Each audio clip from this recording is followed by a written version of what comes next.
सोचिए, तमिलनाडु का एक छोटा सा गांव, किसान परिवार में जन्मा एक लड़का जिसने सरकारी स्कूल से पढ़ाई की, आगे चलकर कंप्यूटर की पढ़ाई की, टाटा ग्रुप की एक कंपनी में नौकरी शुरू की और धीरे धीरे उसी ग्रुप की सबसे बड़ी कुर्सी तक पहुंच गया। ये कहानी है एन चंद्रशेखरन की, एक ऐसे कॉर्पोरेट लीडर की जिन्होंने करीब 4 दशक तक टाटा ग्रुप के साथ काम किया और आखिरकार टाटा सन्स के चेयरमैन बने।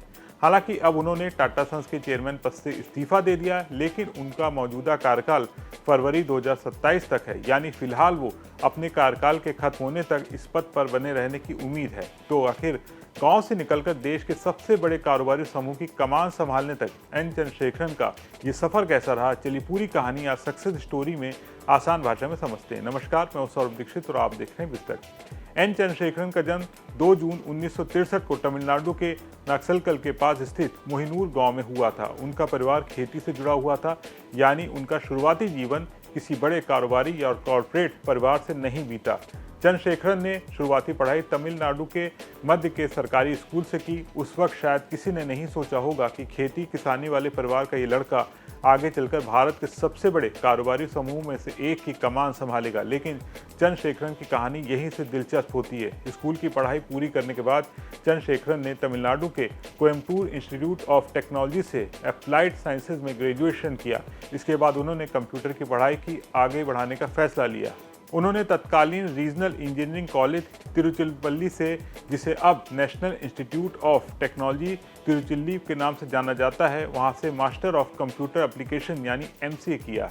उन्होंने साल 1986 में MCA की पढ़ाई पूरी की और यहीं से उनके कैरियर की दिशा काफ़ी हद तक तय होगी। MCA करने के करीब 1 साल बाद यानी 1987 में चंद्रशेखरन ने टाटा कंसल्टेंसी सर्विसेज यानी TCS ज्वाइन किया। ये सिर्फ एक नौकरी नहीं थी, आने वाले करीब 4 दशकों में यही कंपनी उनके करियर की सबसे बड़ी पहचान बनने वाली थी।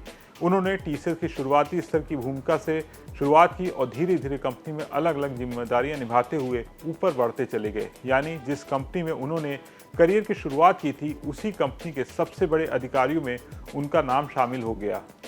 चंद्रशेखरन ने TCS में कई महत्वपूर्ण पदों पर काम किया। वो कंपनी के चीफ ऑपरेटिंग ऑफिसर यानी COO और एग्जीक्यूटिव डायरेक्टर भी रहे। इसके बाद साल 2009 में उन्हें TCS का CEO और मैनेजिंग डायरेक्टर बनाया गया। अब उनके सामने चुनौती थी कि भारत की सबसे बड़ी IT कंपनियों में से एक को और तेजी से ग्लोबल स्तर पर कैसे आगे बढ़ाया जाए। चंद्रशेखरन के नेतृत्व में TCS अपनी ग्लोबल IT सर्विसेज की मौजूदगी को मजबूत किया। TCS के मुताबिक उनके नेतृत्व के दौरान कंपनी भारत की सबसे मूल्यवान कंपनियों में शामिल हुई और फिर आया उनके करियर का सबसे बड़ा मोड़, टाटा सन्स की सबसे बड़ी कुर्सी तक पहुंचे। साल 2016 में चंद्रशेखरन टाटा सन्स के बोर्ड में शामिल हुए।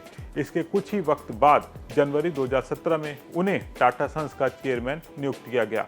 उनकी नियुक्ति इसलिए भी ऐतिहासिक थी क्योंकि वो टाटा ग्रुप का नेतृत्व करने वाले पहले प्रोफेशनल एग्जीक्यूटिव और पहले गैर पारसी चेयरमैन बने। यानी जिस शख्स ने टाटा ग्रुप में एक प्रोफेशनल के तौर पर अपना कैरियर शुरू किया था, वही आगे चलकर पूरे ग्रुप का मुखिया बन गया। टाटा सन्स का चेयरमैन बनना कोई छोटी जिम्मेदारी नहीं है। टाटा ग्रुप का कारोबार कई अलग अलग क्षेत्रों में फैला हुआ है। चंद्रशेखरन के कार्यकाल में Tata Motors, Tata steel, Tata power, TCS, Indian hotel समेत ग्रुप की कई बड़ी कंपनियों की रणनीति और विस्तार की निगरानी करनी पड़ी। टेक्नोलॉजी से लेकर मैन्युफैक्चरिंग, एविएशन और इंफ्रास्ट्रक्चर तक टाटा ग्रुप के अलग अलग क्षेत्रों में विस्तार जारी रखा।